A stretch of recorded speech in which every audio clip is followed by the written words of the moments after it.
可以睇到呢一個教堂啊，呢個教堂咧就好特別嘅。點解咧？因為喺呢一邊咧就係哥特式嘅。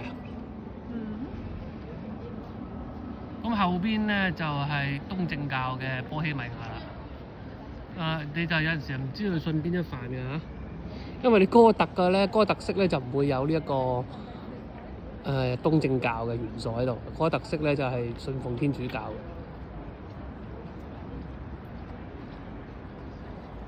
咁點解會有呢種情況出現咧？我估計咧就係當時呢個文化交融嘅時候咧，就出現咗呢一個大家都想起唔同嘅嘢啦。咁冇理由拆咗原先嗰啲嘢咧，就再起過噶嘛，係嘛？咁加啲僭建啲落去咯。咁天主教僭建啲東正教旺嗰年咧就僭建啲呢個東正教嘅嘢咯。